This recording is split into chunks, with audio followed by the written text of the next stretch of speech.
Hey everybody, welcome back to the Resistance Broadcast. I'm John. Thanks for joining us on this Monday. It is May, officially. That means it is the month of Obi-Wan Kenobi. It is the month of Star Wars Celebration. It is a month, and we are so glad that you're here to join us as we talk about the latest Star Wars news going on in a galaxy far, far away, and we're here to bring our takes on that news to you. And with me, as always, is James and Lacey. James not is always. back. Not always. Not always, yeah. No, not always. Last Monday, we said you were eaten by a wampa, and then last Thursday, we revealed that you were actually on a discounted vacation on Scarif because real estate has really dropped down to the lower levels of pricing on that planet. To be clear, we didn't say that. John said that. I just want to make that clear. Yeah, Lacey was like taking the nice road. She's like, he deserves a vacation. I'm like, does he? All right, so we have a lot of stuff to get into today. First, John, are we matching? Wait, hold on. Hold up. Are we matching? Yeah. Couple I'm wearing of the Mando buddies Fan and Show matching shirts. Season 2 shirt. Rest in peace for the time being. We should just do shirts that say like starring Pedro Pascal. We should do a tour shirt. That's actually too close to Star Wars. We'll probably get it taken down. We should do a tour type shirt. James will like this, like a band shirt, like a tour shirt. And on the back, instead of stops, it's all the designs we've gotten taken down by Lucasfilm. Yes. Or whoever. I don't know. Yeah. Disney, what have you. Yeah. Whoever, yeah. It's like... One day we'll find... One true emperor or whatever, and then it's like, supreme leader. One day we'll find the secret as to how some people get away with some of the stuff they put out. Yeah, I don't get it. But we have... Nothing will stop us, though. Nothing will stand in our way. Keep doing it. We'll finish what we started. No, there's a lot to talk about. And before we do, though, just a reminder to everybody out there, if you are going to Star Wars Celebration, we're going to be doing a live event during that weekend on Saturday, May 28th at Radiant Beer Co., just a couple of miles away from the Anaheim Convention Center, right by Disneyland. Even so close, we just found out that around 9 o'clock that night, you could probably see the Disneyland fireworks. Yeah, we might have to stick around. I mean, but hopefully we have fireworks of our own at our panel. So we hope everyone joins us. We're doing a happy hour at 5:30 to 6:30, and then we'll be podcasting and doing some live TRB with a lot of fun bells, whistles, bits, and surprises for you, including some giveaways from 6:30 till who knows when, 7:45-ish. We'll see where the night takes us. But if you RSVP, you'll be guaranteed to get some swag at the event. So make sure you find our link. It is at the top of our Twitter bio. You can also find it in a lot of other places. And if you can't, just let us know. We'll get that information to you. But RSVP, so you make sure you get your swag. But more importantly, just come. It's free. All ages, everyone's welcome. We're very excited about this. We're super pumped. James, why don't you tell them your grand plan for the stream? We've been asked a lot about will the event be streamed or not, and the answer's kind of always been like yes, we'll see, or no. You know, like it's always kind of been confusing. And I think how we're going to go forward with it is that we are going to tape the episode and put that out as an episode for everybody to see. The event, tape the event, put it out as an episode. But for patrons, we're going to live stream it. So it'll be a little bit different on the live stream, probably a little bit longer. Get a little bit at the beginning, get a little bit at the end. Maybe some mistakes or things, I don't know. The original things version. get edited out, whatever. I not the say special mistakes. edition. It's more like you're getting a legit live stream. Like if I fall off the stage, kind of stuff. Like, yeah, it'll all be there. No, but the thing is, like, I think never goes away on the internet, James. For the patrons, we're just gonna have that as an available thing, like as it's happening. Join us in the live stream, kind of thing, as we do with a lot of our videos when it comes to like our Q&As and our commentaries and stuff. We like to include as a live feed thing. So, but then for everybody who isn't a patron, it's just a regular watcher of the show or listener, it's going to show up later as a more finished product that Probably will a go week in our later, audio so, and video yeah. feeds. So there you go. Yep. Yeah. Yeah, so join our Patreon. That's another benefit to that is you'll get to watch our live event if you're not able to attend Celebration as we're doing it. So pretty cool. Yay, technology. And from what we understand, we should have some pretty decent internet there to get that out to you. The raw live version of a TRB event, our first event ever that we put together, really. Podcast event. So yeah. And we're having swag. John, you want to talk about the swag? You can talk about the swag. John's nervous he's going to reveal some swag that he's not supposed to reveal. So I'll just reveal some of it. We'll because we're still working on exactly what everything that's coming together. Because I don't know if you guys realize, we've been planning for this event technically for about 3 years.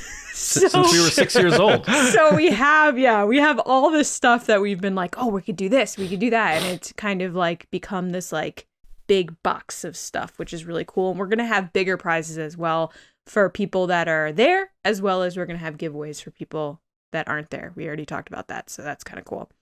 But swag for Celebration, we're going to have stickers. I feel like everybody's going to have stickers, but if you want more stickers, we've got them. And we're going to have them. We'll release those designs soon. But the thing I wanted to announce in this episode is we're bringing them back, the TRB sunglasses. We had them in 2019. They were a huge hit in snowy, cold Chicago. So I can only imagine that they'll be an even bigger hit in sunny California. So we're having a kind of cool black Wayfarer looking set. And then we also have a bright orange set, which is exclusive to our event. If you come to our event at Radiant Beer Co., you get a set of orange ones. James playing like what? These ones? Oh, those look slick. Oh, man. Exclusive for video people. This is the first time I'm seeing them in person. This is cool. TRB. Well, person. TRB. And they're built in, they have a built-in Oculus, so you can play like all the games and stuff. Sick. Yeah. This no, they're just it a stylish runs 4.0. Stop saying stuff. No, they're really slick and fashionable, so you can rock them at Celebration or after Celebration. We're getting into summer now. They're going to be really good. We still have people that hit us up for the ones in 2019, so I can promise you that these are upgrades from the one in 2019. They're nicer. I was just about to say, like between the two, I don't really know how to explain it other than the other ones before were great, but they were kind of like a soft plastic, whereas this is like a hard, shiny plastic, more relatable to like a higher end or nicer sunglass. They can probably endure more. Like, yeah, if you probably. I drop think you'll have them for a longer something, amount of time. Yeah. And Right. feel like a little really, bit more quality. Yeah. The bottom line is you want to be at this event because it's going to be a great time. There's going to be cool swag, delicious drinks, some food trucks, and us and you and a lot of the whole TRB community. So if there's people that you've wanted to hang out with that you're in, like say you're a patron or you're just a listener and you're like, oh, I remember seeing that person on the pod or hearing their question or something, I want to meet them. Everyone's going to be there. So come on down. It's free, all ages. Bring the whole crew. Let's go. A lot of people that are coming. So you could meet the Spice Runners that you've seen in the videos, you know, the generals. Yeah. So good. Yeah. So, and then other surprises too that, they're surprises, so you won't find out unless you're there. So how about that? The sentence you just said, and the surprises. There will be lots of surprises. Right. Including drive-by pieings, which, who knows? You better not pie me. You better not. No. But that's not. I know you're like, get to the news, guys. Get to the news. We will. Now it is time to get into what we typically do around here. Some cool stuff to get into. So, James, I don't know if you remember how to do this, but let's kick off the... He's resistance report. Forgotten.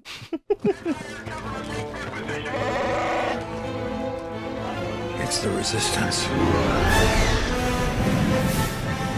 Yeah, if I could figure out how to open a tab. All right, I got it. All right, so you may remember a couple weeks ago, our top story, our big, like, you know, it's our thumbnail, our headline story was that all the panels had been announced at Star Wars Celebration. Now, all of them had not been announced, yet now they all have been announced. And it's very exciting to go through a lot of them, too many to talk about, so we're not really covering that, especially for people who aren't going to Celebration. It's kind of rough. But one thing that we all kind of caught on to, and we thought it was really interesting, was that the Tales of the Jedi panel was announced. And so that's going to be our first look at what it is. Okay, cool. What is it? And they throw in this little thing when they're describing it as animated anthology shorts. So we're kind of doing that Will of the Force, or what did we say about it? And we're all going back to the speculation. If I'm not mistaken, I think the person who had it the most right was Lacey here. But that's why I'm going to start with her on this one. What were your thoughts on the animated anthology shorts that are going to be coming to Celebration called Tales of the Jedi? So I think we all agreed that we thought it was going to be animation just by the way it was listed on the box. It was listed with visions and by the way, I'm talking about the gift box that they gave out to employees in December, which I love that that's where our fandom is at this point, is we're looking at a box for employees and being like, what does this mean? News! But that's where we are. Official news! So that being said, it was listed on the box with Bad Batch and Vision. So we kind of put it together oh, this must be animated. So all of us kind of said that. So that's kind of cool. We had kind of guessed what we thought it might be. And I know that some of us had said oh, it could be focused on Luke Skywalker. It could be this, it could be that. I always had the feeling that it was going to be multiple Jedi because it's Tales of the Jedi. Yeah, so I thought that every episode was going to be focused on a specific Jedi. And then it seems like that's what this is. So once again, I've gotten two things right. Fennec Shand and this. Yeah, I'm doing okay. So maybe we can speculate a little bit on what is this going to look like? John, your thoughts on it, and do you have any kind of predictions on 2D animation, 3D animation, crazy stylized in some way? What are we talking? Well, some of the hints are, Dave Filoni is going to be a guest at the panel talking about it. So he has at least probably some involvement, even though he has a different role at Lucasfilm now. I think it's going to be like Fables for kids. I think it's going to be sort of like Forces of Destiny, probably a little more stylized. But when they say it's anthology shorts, just the word anthology makes me think they can dabble in retelling stories, sort of like Galaxy of Adventures did, by animating some of the classic scenes in Star Wars. I hope it looks like that. I loved that cool style. Yeah, Forces of Destiny, dabbled in canon areas, but didn't really it was just more kiddie stuff, and it didn't take itself too seriously. I think this is going to be just one of those sort of allegory or fable stories in the spirit of George Lucas and the simplicity of Star Wars, in the idea of choosing what's right and wrong and learning how to be a Jedi and what's the right thing to do, sort of stuff. I don't think this is going to be any sort of lore expanding thing. I don't think this is going to be dabbling into new areas. I think we're going to have familiar characters with varying voice actors spanning the saga that we know now today, and sort of telling these tales of what it means to be a Jedi. I think that's what it comes down to. So I think you'll see Rey all the way back to Mace Windu, Qui-Gon, that type of stuff as another gateway for kids to get into Star Wars. And my guess would be Disney Plus, but we've seen them also bounce those things to the Star Wars Kids YouTube channel. I think it really depends on how it's initially received. I hope it's received well. But the other thing that this sort of rings a bell on me for is, because a lot of people, not necessarily saying us, were saying this is going to be, an Old Republic or this is going to be a High Republic series and it's going to be the new animated thing. It doesn't seem like they're there yet. And it makes me think they're not sure what they want to do about the future of Star Wars animation. We have Bad Batch, but to me, that's old stuff. And by that, I mean, it's very closely tied to something that's been going on since 2008 with the clones and stuff. So, so beyond this being what it is, which I think will be fun, little fables and that sort of thing. It's not going to be anything too, canon argument starting for people. But to me, it's a sign that, they're still working on stuff behind the scenes for the real canon storytelling future of animation, because I haven't heard anything else about Star Wars Celebration as far as big animated releases beyond the Bad Batch Season 2. But again, that's, to me, tied to old stuff. So it makes, like, this being a new thing, ironically makes me question what the future of Star Wars canon animation is. Because I think, again, this is going to be more of a like fables and like lesson type of shorts for kids. Yeah, I still think that they're going to be canon. And I still think that you had mentioned kind of that there's a chance that they might go somewhere else, like the Star Wars Kids or whatever. But I think they're elevated beyond that because they're on that box. Like, I don't think we ever saw anything out there that was like, congratulations team for working on Indy 5 and also Forces of Destiny. It was like, that was almost like an outsourced thing. It wasn't actually Lucasfilm like working on this thing. So I think they're thinking as at this piece of property, even though what's interesting though is the Visions aspect of it, because Visions, if I'm not mistaken, was like fully another studio, you know, doing this. Like technically Lucasfilm, yeah, exactly. Lucasfilm is like looking over this and kind of like approving things or whatever, and yet Vision still ended up on that box. But I think there's something about that box that kind of just says elevated. So I think you guys are right on how it could be like, you know, 10 stories, and they're covering things like, you know, trust or like this, you know what I mean? Whatever they want to do, like with these little like stories or moral stories or whatever that have happened. And they're all kind of like just anecdotal and different. And they're not, it's not an ongoing thing. But to me, I'm thinking that this could be, have we gotten anything on Vision Season 2? Is that still like a rumor? It's a rumor. It's still a rumor. Yeah. So my thought is like, did they look at Visions and go, that was cool? I don't know if we can pull it off again.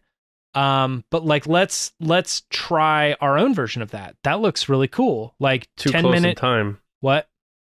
I think that's too close in time because Visions came out last fall. It takes them a long time to write, produce, and animate. And no. I'm saying like together. When Visions was still like in production, they're like, this is cool. We like this. Yeah. Is it possible for us to do like our own version of this where we tell 10 stories, you know, make them our and bring different styles of animation potentially? Maybe we're looking at some of them in 2D, some of them cel shaded, some of them 3D, you know, whatever, and maybe play around with a couple different styles of animation. And maybe this could even be a jumping point to figure out what kind of animation people like, considering they've always done this like Clone Wars, and like everybody hates it, then everybody likes it. Then Rebels comes out, everybody hates it, then everybody likes it. Then Resistance comes out, everybody hates it, and then everybody starts to like it. You know, it's like, it's weird. No matter what animation Lucasfilm tends to choose, it's always this like hate, like, oh, I hate that style of animation at first. And then people kind of warm up to it as time goes on. So maybe this is them kind of pulling in like, what do you guys want? Like, out of all of these, let's get some reactions on what kind of animated styles you guys like, maybe? I don't know. I just think that would be interesting. If you're doing anthology stories and they're supposed to be different in vibe maybe too, like do it in different animation styles. That could be really cool and expand everything. But I do think they are going to be canon. I don't think they're going to be like... I really think they're going to be myths and fables and stuff where it's like retellings of stuff we know or expanding on stuff we know. Could be. With Jedi. Like, hey, remember that Gundarks thing that Obi-Wan mentioned? Here's that thing that happened with the Gundarks. You know what I mean? Yeah. Yep. Totally. We have a lot to talk about, so let's get moving on to the next story here. And this is some more official images coming out of Obi-Wan Kenobi, as provided by Total Film, but then via Games Radar. So kind of a weird thing, but we got a couple pictures released at one point, and then a few more trickled through. We're going to talk a little bit about these. None of them are strikingly different. You know, it's Kenobi walking around in this area, and then Kenobi walking around in this area, and then we've seen a different angle of the Grand Inquisitor, you know, a different angle of Owen, like Uncle Owen, like standing over there, So it's like a couple of these are technically, they're all new, but they are very similar. So what are our thoughts, John? You can kick this one off. Thoughts on the new photos from Total Film on Kenobi. Yeah, I'm just going to read what I wrote Obi-Wan on Star Wars Newsnet. You're just going to read? No. Lazy. No, I mean, basically what it comes down to with Obi-Wan is I like the fact that he's clearly dressed to blend in as far as Tatooine goes. He's not dressed as the way he looked in the end of Revenge of the Sith. He didn't go as far as to, dye his hair different colors or anything like that, but he's wearing blue, which is certainly not tan or brown, so good for him. Oh, I Matches love the the saber. saber. I love it. Yeah. Little poncho deal going on. Looks like one of the commoners of the streets of Tatooine. That's exactly, what we figured he would be when we saw him on that transport heading to what I believe to be Anchorhead. If patrons of Tatooine were models. Like, I meant dressed. Slicked back hair. Face, Like LA looks as canon. Exactly. In Star Wars. But the other images, I think the Grand Inquisitor looks better in this shot here. I think it was something about that single shot in that trailer that sent people a little crazy, and I think Rupert Friend looks more menacing here and more crisp. So I like that, and that saber looks like it's going to be just crazy. So I'm excited to see that in live action. And then the one of him in the street, again, very Blade Runner, very noir looking, neon lights everywhere, and looks like he is doing the spying, vice versa, where we're figuring in this story they're trying to sell to us that he's being hunted, but I think he's doing a little bit of investigating on his own here. So we're going to see like Detective Kenobi once again, familiarizing us with Attack of the Clones. But he's got his hood on and he's got his arms crossed, so he's it looks like he's staring somebody down. And I know a lot of people rumored or theorized that they think that that's Cad Bane back there. I'm not about to go there, but it is interesting, and it always blows my mind how eagle-eyed people are, and they spot things that I don't necessarily go digging for, because more often than not, people see things or theorize things, and then we look back and say, well, that was silly. So yeah. Like DJ being Ezra as one of the big ones that was thought about for a while. But these are cool. The Owen, you were saying, it's just slightly different from stuff we saw from the trailer even, let alone the stills. But it looks like it's going to be, it has a cinematic feel to it, which I don't know I could say about Boba Fett especially, maybe even The Mandalorian. This looks like this is going to feel a bit more theatrical. So I'm very excited to see what Deborah Chow came up with, but everything I'm looking at so far looks very appeasing to me, very exciting, and I want just a little more, not too much more. The one thing I'll say though, I think I'm done with the written interview stuff. I feel like they're saying the same quotes over and over, and so what was it like being back as Darth Vader? It's like, oh, well, I get to finish the journey. All right, let's just see it already. Come on. I was surprised when I saw interperson here in full costume. Lacey, did any one of the pictures stand out? How are you feeling after Total Film released these? So I love Ewan in blue. That stuck out to me immediately because oftentimes we see it all over Star Wars. Sand Planet people wear light beige and brown. And you're just so used to that from Rey to Luke Skywalker, etc. So to see him in blue was like really interesting to me because I was like, oh, a color. And I think it looks really good on him. It's a nice, like kind of like periwinkle-ish blue, which is really nice. I'm interested to see with this picture and the other pictures that have been released, but especially with this one, how many people are going to cosplay this at Celebration? Because people have already run out to Joann Fabrics, sponsor us, and they've already purchased the fabric and made this costume. Like by the time we get there, I guarantee we'll see someone walking around with this costume on. That being said, Daiyu, that's how you say it, right? Daiyu. Sure. Is my favorite Star Wars planet ever. I think it is so cool. I said it from the moment I saw it in the trailer, like, you know, with the brother, which brother is he? 7th, 5th, 12th, 13th, 24th. I'm just kidding. The 5th brother walking down the street with all the stormtroopers and stuff, and it just looks so cool. And I did like Blade Runner 2049, and I love that, you know, Tron look, futuristic, kind of sci-fi. It just looks really, really cool. And I said it when the trailer came out that, like, I want a collection of neon signs now from this. And I really enjoyed, James, when you were talking about, like, you were like, it says milk. Yeah, on it the does. signs and stuff. I don't understand the sign. They're all just like, they say snacks and dumb things like that. Like, just come up with fake retailers. You know what I mean? Like, when I walk down the streets, it doesn't say snacks. It says Rite Aid, you know? Right. Which I guess I saw some rumblings that this is a market of some sort, obviously, from what the signs say. Some of them say market. Yeah. Like, literally the words market. Yeah, market. Like, okay. But it just looks so cool. Like, it's somewhere that, like, I look at this, and I know I said this before, but I'm going to say it again. Like, I look at this, and I wish Galaxy's Edge was this. This is what I wanted. If I was to dream up a Galaxy's Edge, would be this kind of location where it's, like, dark and kind of... And I understand, like, California and Florida, what are you going to do in the daytime? I get that. I mean, at night they do have these, like, hanging lanterns and stuff. Yeah, but, like, the neon lights and everything, it's just so cool. And I just look forward to seeing what this is all about. And I hope it's not, like, a quick blip in an episode. Like, I hope we actually stay there for a while, because I felt that way with Book of Boba Fett when we went to that ring planet where Mandalorian was there, and you got to see a lot of it and engage with all these different environments, and then he was gone. And then we're probably never going to see it again. So it was one of those things that you're like, wait, I want to know everything about this ring planet. So yeah, I can't wait. And I am really interested to see what merchandise comes out this week for this show.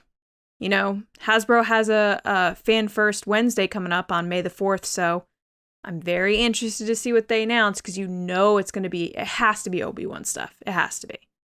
In fact, I think there was a leak on some of the toys, right? Some of the Kenobi toys. Oh, I don't know at this point. I didn't see that. I'll probably know after this. Maybe I'm wrong on that then. But I thought like Black Series Kenobi toys had been shown. I just somewhere. know the display's out there, so that obviously they're coming. Yeah, a couple thoughts on these photos from me. I also like the blue. I thought he looked a little posh. Like I said, like if a model was walking around. You guys said he looked kind of commoner, and I'm like, I don't know. My first thought was that Bail Organa... I didn't say commoner. He just looked great. Well, he looked... Yeah, I don't know who said it, but like he kind of looked like he was one of the people of Tatooine. But the blue was a little bit of a vibrant, you know, bump Pop up, of color, you know, kind of thing. Yeah. To me, it looked like Bail Organa was supplying him with clothes. Like, and it's like... Right, and people have put them side by side online. A little extra nicer, you know what I mean? Like, Kenobi, you mean a lot to me. I'm going to send you some clothing. You're getting ready to go on this mission, kind of thing. Like, we're providing. So, you know, it seems like maybe he's stepping it up a little bit and kind of cleaning himself up to walk around here. I too really like the planet. I've always said that one of my favorite planets is Coruscant because it's the cityscape thing. I think George Lucas was toying around with the idea of doing some television Star Wars, and there's some footage of that, and it kind of looks like this, you know? Kind of looks like they were on that ground level and kind of walking around cityscape type stuff. Very cool. Yeah, and, Underworld 1313 series that he's doing. And it's kind of one of those things where, like, when I go back and rewatch Attack of the Clones, I forget that there's like they walk around like on, you know, certain levels that just feels like they're walking through a city. And I'm like, man, whenever I think the average Star Wars fan, or even people like us, think of Coruscant, they think of it like from the view of the Jedi Temple. You know, like it's always like some aerial view of just the city. And I'm like, but go back to Attack of the Clones, man, because they're walking around in environments like this. This almost they're reminds face planting like Hayden Christensen when he's running with the camera. Yeah. So very reminiscent of the prequels there as well. I don't particularly think that the Grand Inquisitor looks better. I'm not saying he still looks awful or anything like that, but I'm saying like just turning the camera a little bit, I go, that's still the same. You know, I don't feel like they've upgraded him, or a better angle is like, oh, now I see what they're going for. I still think he looks exactly the same to me. Did you see the Photoshop that someone did? I don't know if you guys will know SpongeBob, but they did like handsome Squidward as the Inquisitor, and they took the guy's face and they like morphed it to handsome Squidward. It's so good. I had to find it. It's so funny. I have seen a lot of manipulations of his face, and I mean, some of them I'm like, yeah, that looks pretty good, but who knows? Mm-hmm. But it's kind of one of those things. Like everybody's gonna have something to grudge on. Like, oh, Luke doesn't look right, let's tweak him. You know, this person doesn't look right, let's tweak him. And let's Cad move Bane, away for from instance, the fixing of things. That's what I'm always saying. Yeah. Yeah, and then so I think like with this, we were all kind of in the same mode. Where we're like, I don't know why he doesn't look like this. I'm sure when we're watching the show, you know, it'll still be there in the back of our minds, but we'll be like, whatever, it's the Grand Inquisitor, and that's, you know, this is still awesome. So there's that. Nothing too crazy with the other photos. That, again, like we said, they were very similar, so we can move on to the next story. Cool. That is that Andor was set to be a original series. You know, they didn't say limited series. They said ongoing series, and we've not really been able to figure out what that means. I think we've always kind of understood it as, you know, as long as it's successful, we'll just keep going with it. Or maybe at some point we'll come up with a plan. But it looks like, according to Adriano Goldman, who is the director of photography on the Rogue One prequel series, that there was at one point plans for the show to be 5 seasons. And he's saying that now the series, that's not happening, and that it will have 3 seasons, maybe, his quote. Interesting. So I don't know, Lacey, if you want to take it away from here, but I'll throw it out there. I was going to say, I want to know what you think first, James, because I know that out of the 3 of us, probably you've been the most excited for Cassian. John and I have been really excited for Kenobi. You've been really pumped for Andor. Yeah. Are you disappointed that it's going from 5 to 3? No, because, first of all, it doesn't, I mean, if the show's like freaking awesome, then I'm going to be like, oh, I wish it would have kept going, but, you know, they only did 3 seasons or whatever. But we haven't seen any of this. This could be terrible. And I'm like, ooh, maybe do 2. Maybe you should have won. I know, like... Yeah, so we haven't seen any of it. So excitement level for, you know, whatever. Maybe this is one of those scenarios where they're like, hey, we wrote out 5 seasons, but this is ridiculous. This would drag on forever and be stupid. Consolidate, get it down to 3 seasons, make all 3 seasons amazing, and let's be done with it. That all being said, I don't even know that you can trust. I mean, I'm not saying this person's not trustworthy, but I'm saying this is just someone involved in the production on some level. I mean, we just got quotes the other day from one of the actors in the show that Mandalorian is coming this summer. And it's like, that's not right. Like, I don't know how you make that mistake, but sometimes people just hear things or they were told things at certain points. Yeah, or assume, you know what I mean? Like, how long's the show going to be? And they're like, I don't know, maybe like 5 seasons. And they took that literally, you know, they're like, oh, 5 seasons, cool. And it's like, that's just a weird miscommunication. I don't really know that very many shows, I mean, this might be ignorance on my part, but I don't really know how many shows are like locked in, we're doing 5 seasons, because it seems to me that every year a show gets not canceled and renewed.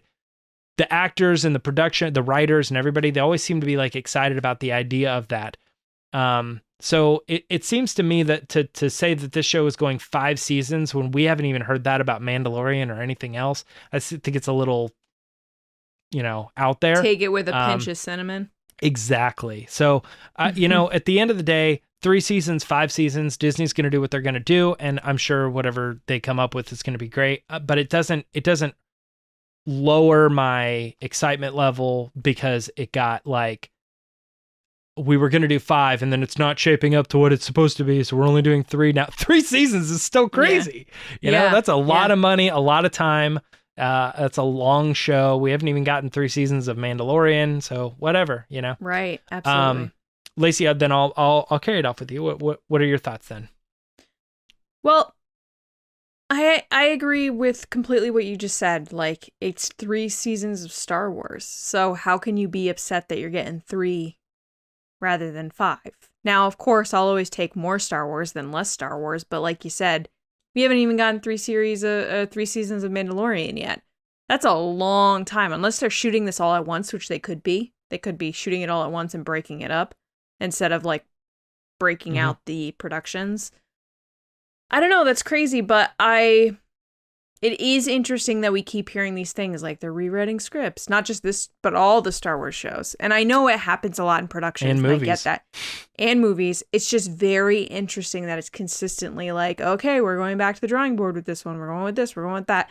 And we keep saying it, but it's so true. The only production that seems to have gone as accordingly is Rian Johnson, The Last Jedi. That is like the only one that has gone pretty much exactly how they wanted it to go, if not easier than they thought it was going to go. But like you said, James, I'm not any less excited. I think it's going to be great. I'm excited to hear more with Celebration. I keep trying to kind of temper my expectations with Celebration because I don't want to be disappointed. You know, you go in so excited and then you don't see what you want to see and then you get a little disappointed, which is natural. But I really think we're going to get hit with a ton of stuff, and this is going to be part of it, as they've announced. But yeah. I can't wait. I can't wait to see his face and hear his voice again. John, what are your thoughts? It's good news, in my opinion. I mean, I feel like, even with The Mandalorian, I'm wondering, like, I wonder how much longer this should go on. And that's not to say I'm not excited for Mandalorian season 3 at all, but when you say like season 5, I'm like, so when's that coming out? I'm like, what's that going to be about? As opposed to like, maybe let's tell some other stories. Let's get the other shows going. And then with Andor, you know, everyone keeps reporting or you know, leaking, whatever. Everyone keeps pointing to this 12 episodes thing for Andor. Who knows if that's true or not? But if it is, and say the episodes for just to find a mean are 40 minutes each, that's 480 minutes for one season. And if you times that by 3, that's like 12 movies worth of screen time. Yeah. That's every Star Wars movie that has come out for 3 seasons of Andor.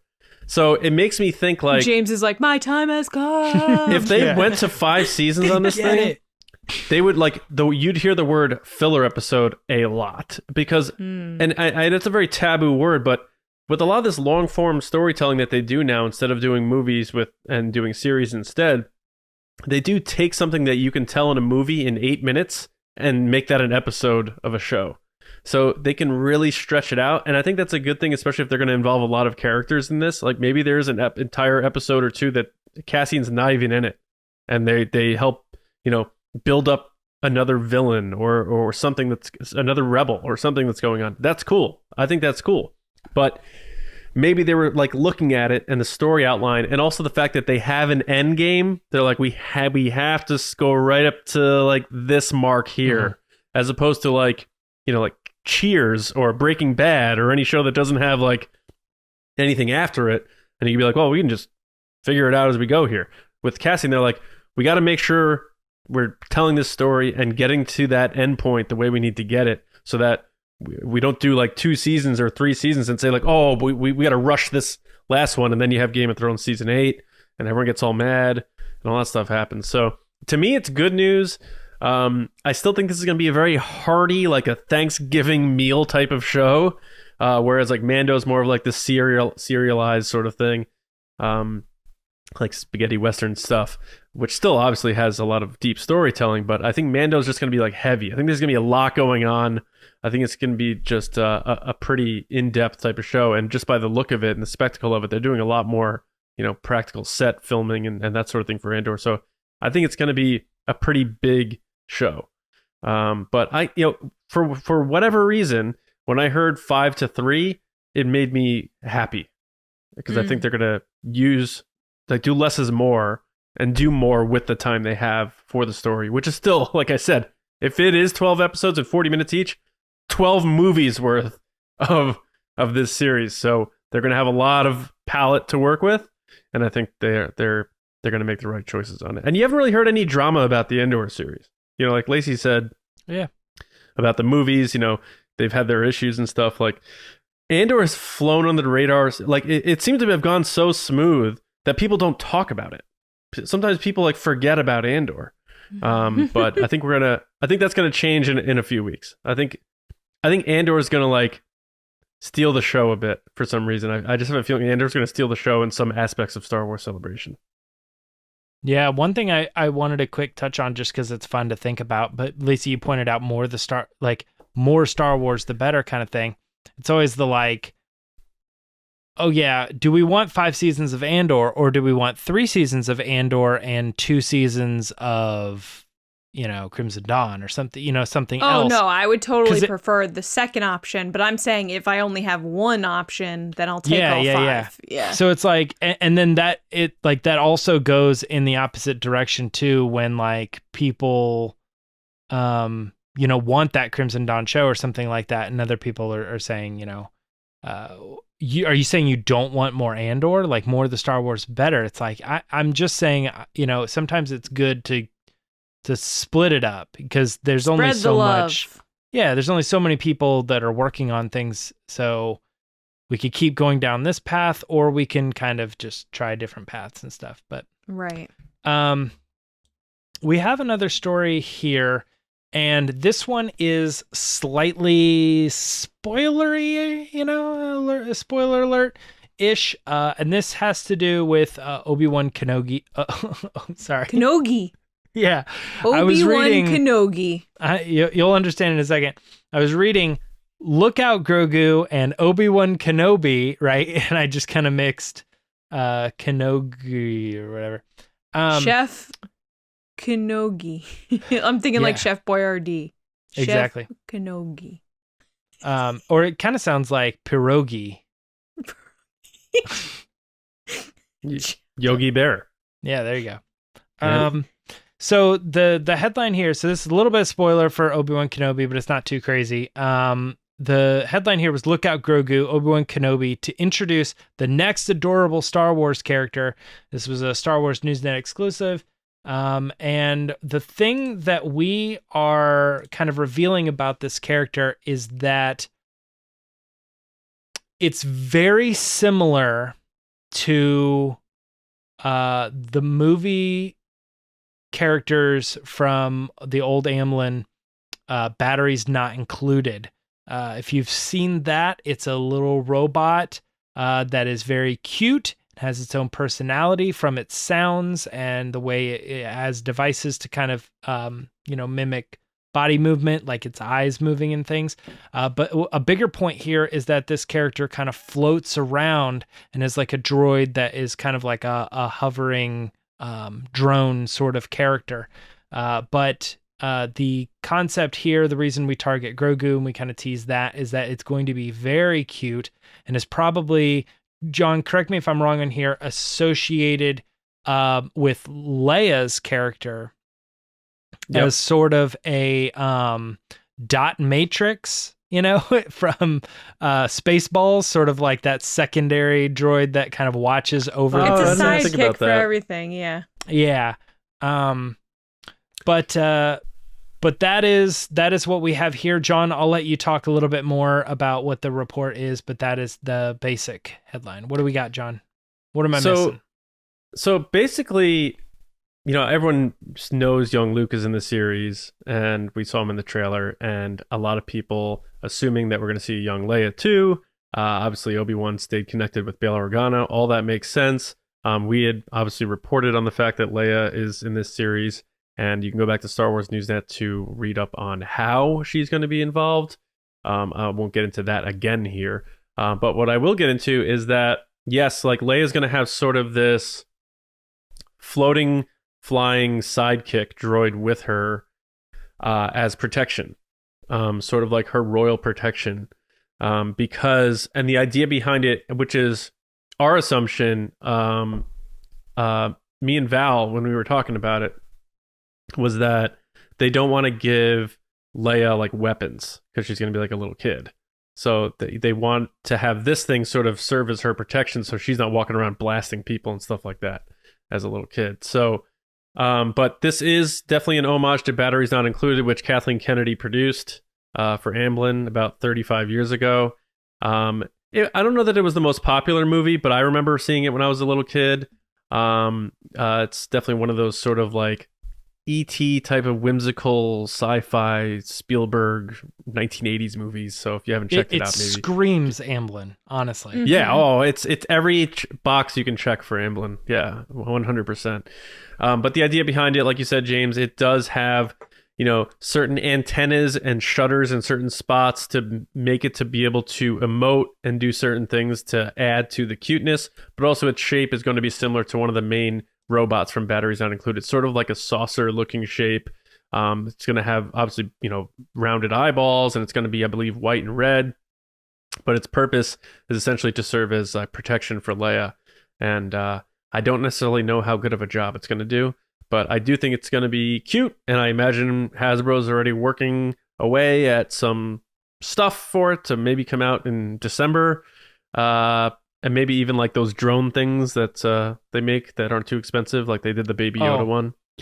You could do stuff like that with the Leia, or even do like a magnet thing. I'm thinking like the 4 drone Millennium Falcon one. Yeah. You know what I mean? Well, they had did you see the floating pod one they have of Grogu? They have a one Grogu one. Yeah, have him in his little orb. So maybe something like that.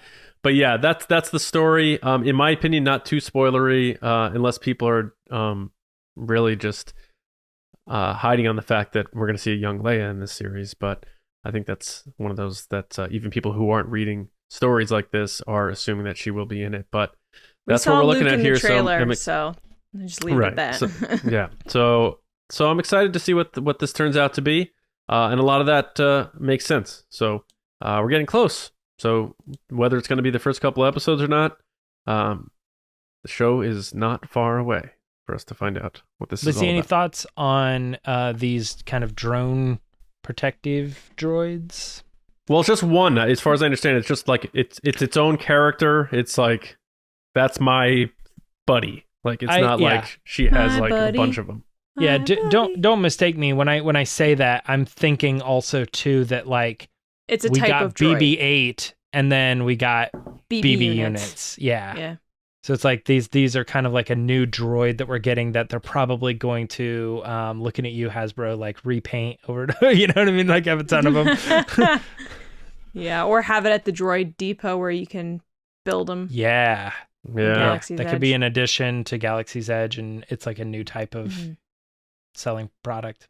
My thoughts are it's going to be adorable, just like BD1 and Jedi Fallen Order. It sounds like that's basically what it is, except it doesn't have feet. That's like what it sounds like to me, like white, red, big eyes. I'll probably be obsessed with it, and you'll hear me talk about it a lot, and that's all I got to say. Crazy. Yeah. I think it makes a lot of sense. I think it can be cute, and I think you can sympathize when it's there to protect, but how is it going to go up against like Inquisitors or whatever, you know what I mean? I almost, it's kind of funny. I wonder if these would be even somewhat similar to like Darth Maul's like little hover around sort of thing. Like maybe they're pulling from like that style or something, although those were more spherical. These are spherical too, but they're more like flat UFO is how it was reported. Saucer style. Like a frisbee. Yeah. So I don't know, but it's not that we haven't ever gotten that like hover drone style droid before, but I think this is going to be something a lot cuter and a lot more adorable. A couple other things that we wanted to cover really kind of briefly and quickly to get us out of Resistance Report is that if you have been paying attention to the High Republic at all, you've probably seen that Charles Soule is a big part of it, writing numerous books and having a lot to do with how everything is just sort of laying out, connecting to comics, connecting to other sorts of properties and stuff, possibly even live action things. And it got noted recently that he actually got bumped up a little bit and is kind of working now officially under Lucasfilm as a creative consultant. So this kind of points to, you can put your speculation hat on a little bit. Why am I blanking on the name? Acolyte? Is that right? Acolyte. Yeah, I'm like, why does that not sound right in my head? The Acolyte Demia has been positioned near the High Republic. We've heard rumors of a live action kind of kid show called Grammar Rodeo. That's kind of the stage name there. But that might be something that's coming up. So this position change might be kind of because he's got a really good grasp on the High Republic and what has already happened. So they kind of need somebody to be sort of story group-esque. But again, that's all speculation. What is true is that he has been promoted to Lucasfilm creative consultant. So congratulations, Charles. Way to go. Yeah, this is really quick. It was just kind of off the cuff. You can put your own speculation on it if you want, but Ewan McGregor was doing an interview and said that he was open to return as Obi-Wan Kenobi. So you don't say. What does that mean? I don't know, man. I'm putting a little bit on. I think if this show is what it's going to be the dream come true. They want it to be the dream come true. When it inevitably is, they're going to go, we can't not have him back. And they're going to figure out a way to do a season 2. They're going to do something with this. That's my speculation. Do whatever you want. But Ewan McGregor says he is open to the idea of continuing to play this character. So, well, James, the rest of the quote was, if he needs another house. Yeah, that's true. Oh, so him and Oscar Isaacs were like, yes. Right. Expedia is not paying enough, unfortunately. All right. So that is it for Resistance Report. Let's get on to the next section. Lacey, what do we got? All right, guys, it's time for the Patreon pod race.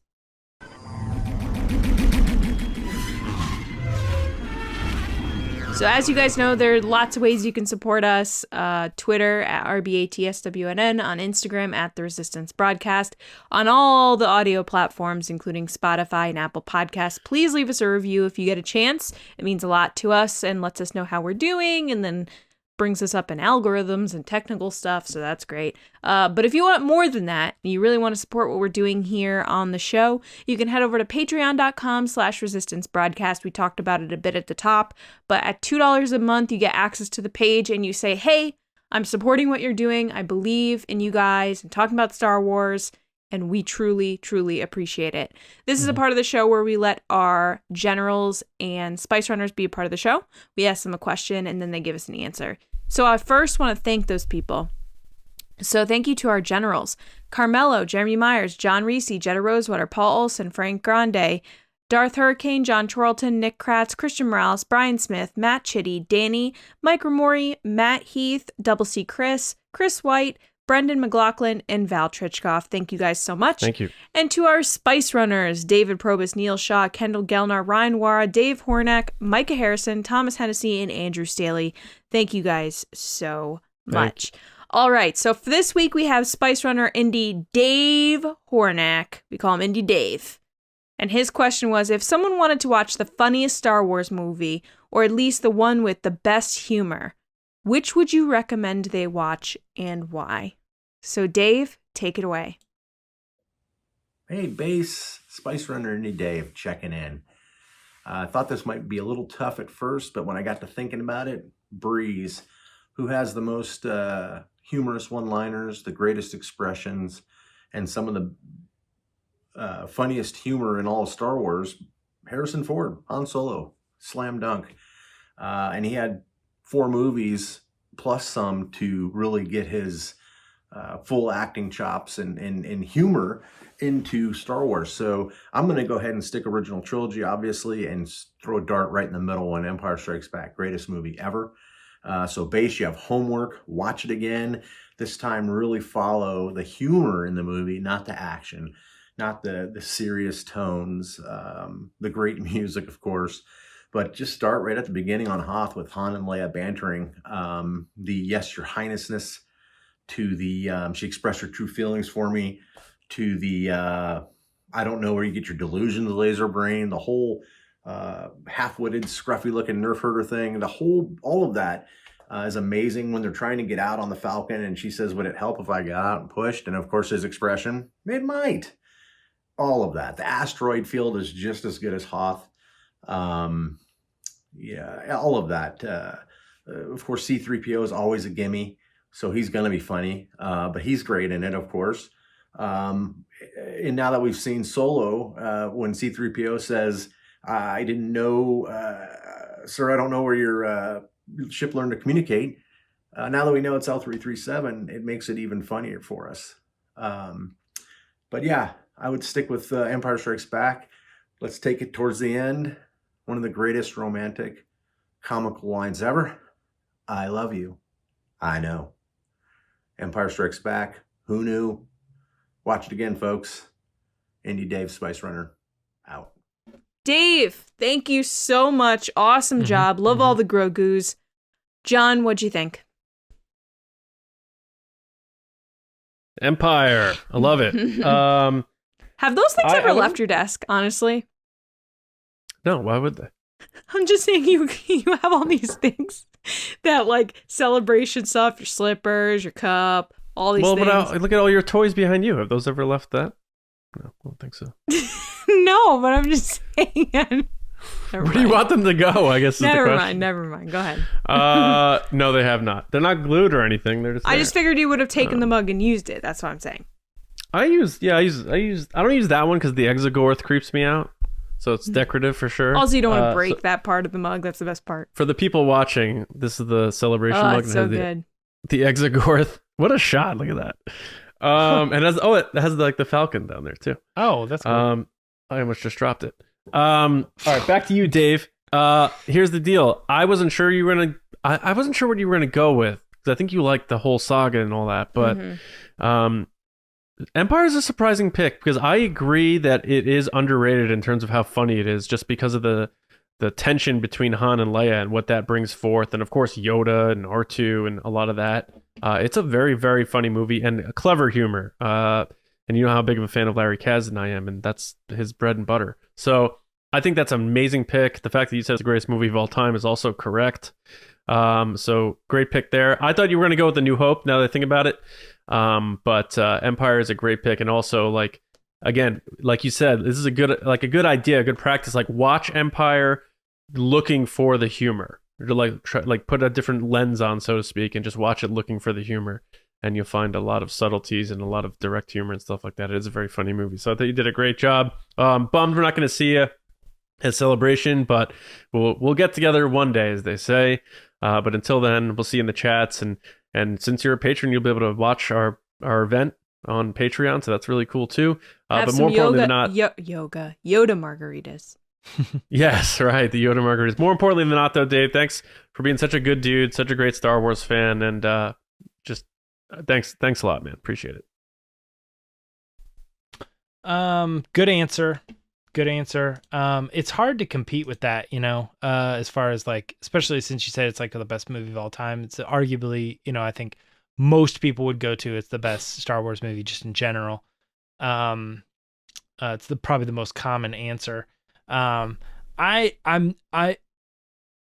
think you're right. I think it's one of those things like we overlook how funny it is because we think of the biggest moments. So it's like it's not the one that I would go with if asked the question, but I think you might be right.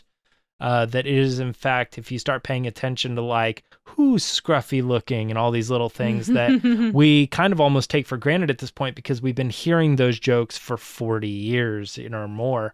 Not necessarily because we're not all over 40, but you get what I'm saying. It's like years of those jokes have kind of like fallen off.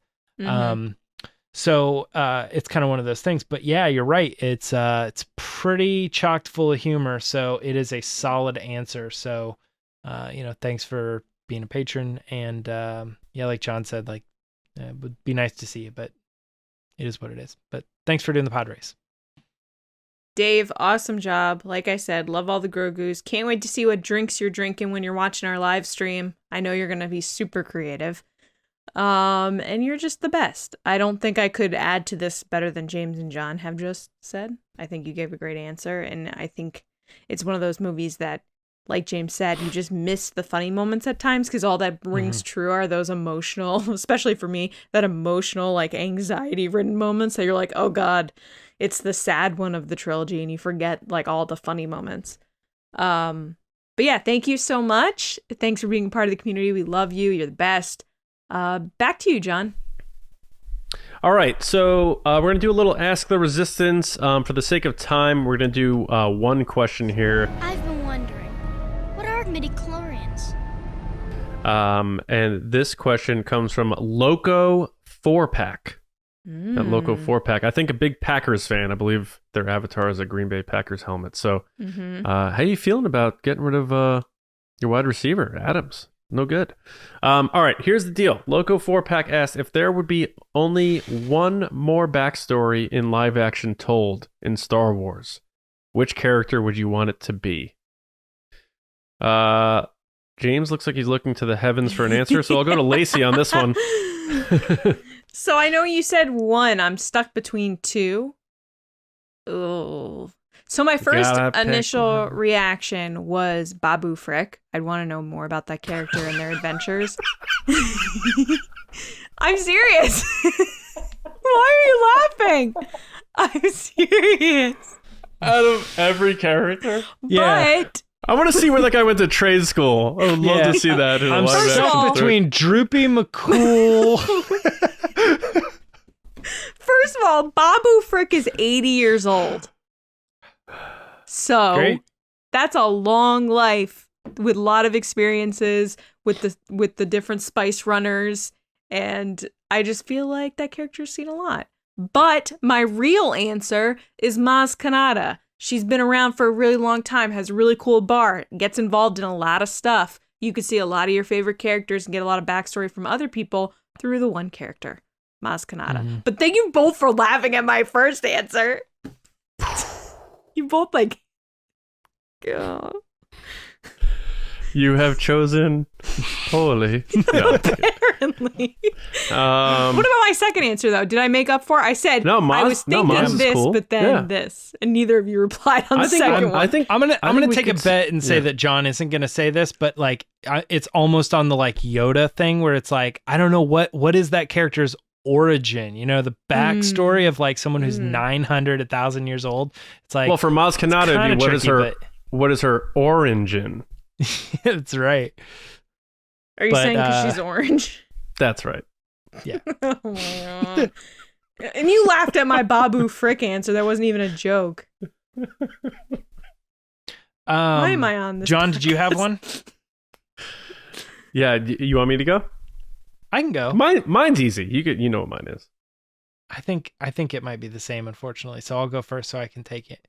Okay.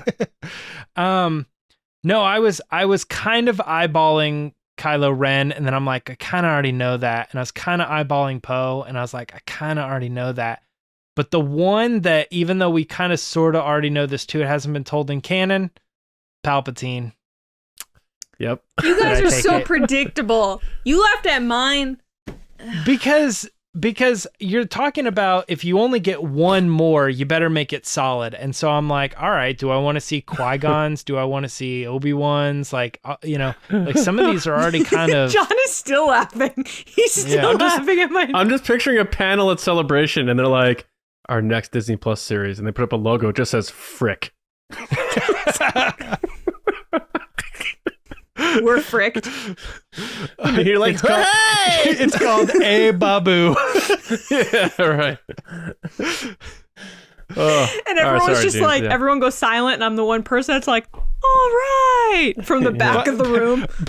By the way, Fricked is not the name of the series. That's the name of the Disney Channel original movie. Yeah, right. Or the spinoff of Scrubs with Elliot. John, so then, I think it's pretty self-explanatory. Why don't you take it home?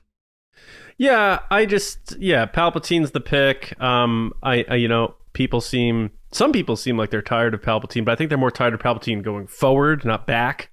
I think it would be cool seeing how he went from youth to being sort of taken under the wing of Plagueis. If they play around with that novel and whether he kills his family or not, Michael Myers style, we're not sure. But seeing him sort of weasel his way into the Senate. That's all very provocative to me and very interesting. And him being the biggest villain in Star Wars just makes a ton of sense. A lot of people are always like, Tom Hiddleston should be young Palpatine. Get a different actor. Let's do it. Do a series. I think it'd be awesome. And we'll see what happens. But I was going to say, you could see it again. Yeah, I was going to say, you could see it as like a more serious Loki, kind of thing. But like, I wouldn't Loki want it was to necessarily serious. be there. No, Loki was still kind of cheesy and I feel silly. like Hiddleston is just Not the too series. Loki. Yeah. You know what I'm saying? Did you I would watch wanna- the same series? Yes. Yeah. I'm saying I don't think young Palpatine would be like Tom Hiddleston in Loki. I think he would be more dry. He wouldn't be like cutting jokes ever. I don't think it should Loki- be Hiddleston at all. Loki's very much like, I don't want to go there. And then he like sees the person get killed and he's like, I'll go there. And he takes the ticket and stuff. It's like, You're saying he's very dry, sarcastic. I'm saying he's still kind of quippy and jokey and It was fun. sitcom-y a and little, it's not that he isn't like, it's not that, I don't know. I just think he's kind of still He had funny. his moments. I get it. Yeah. Who ate all the cake? And then he walks in and he has chocolate on his lip. He's like, "Ooh." Well, no, what I'm thinking of off the top of my head is he's like talking about Owen Wilson eating the salad, and he takes his salad and he puts salt all over it to show him like his explanation of time, and he's like, what about my salad? And he's like, he's still like messing with the salad. Yeah. That was a good show, but I think they should just get some unknown so we could be like, that's Palpatine, and not like, oh, it's Loki as Palpatine. But anyway, hopefully they do it regardless. I That really takes us to hope the they end of do the show, Babu though. Frick now. So, frick. So, thanks everybody for listening and watching and being a part of TRB. We appreciate that. Make sure you spread the word and tell your friends. Subscribe on your preferred platform. Also, make sure you're going to StarWarsNewsNet.com every day for all of your Star Wars news, reviews, editorials, information, and more. And also, shout out to Weird Brothers, WeirdBrothers.com. We have our coffee with them, the Resistance Brew. So go to that site, look up the coffee, and they will send it to you in a flash. And it is delicious. And you're helping us out and a small business out of Virginia. So weirdbrothers.com. Good people over there. You can find me on Twitter at Johnny Hoey, writing and editing at Star Wars Newsnet, and my movie podcast where I don't talk about Star Wars called Just Like the Movies. We just did Reservoir Dogs this past week. So check that out. And now we will go to Mr. Bainey, who's back in the base. All right. Well, you can find me on Twitter or Instagram or on Instagram at Myra Trunks. Lacey. Glad to be back. People can find me on Twitter and Instagram at Lacey Gillerin. And if you're heading to Celebration outside of going to our event on Saturday, the 28th at 5:30 at Radiant Beer Co., you can find me on a panel on Friday at 1:30 p.m. on the fan stage.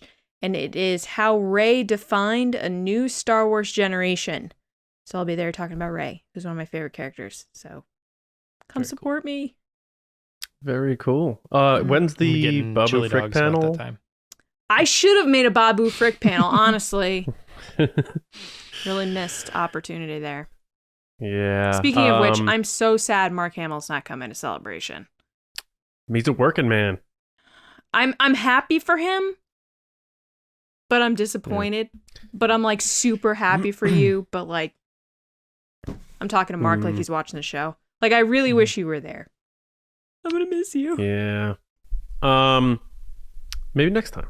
Yeah. All right. So we will be back with you actually on Wednesday, on May the 4th. We're gonna mix up a couple of segments and have some fun talking about really why we love Star Wars and connect with it after all these years. So enjoy that over there. And also, it's going to be, of course, on our normal TRB audio feeds for people who like the podcast audio version. So that's a lot of plugs, but we'll see you Wednesday on May the 4th. We hope you enjoyed this episode, and we are also going to be back on Thursday for our normal Thursday episode as well. So a lot of TRB this week. So saddle up, partners. I don't know why I said that, but we'll see you next time right here on the Resistance broadcast. See you around, kids.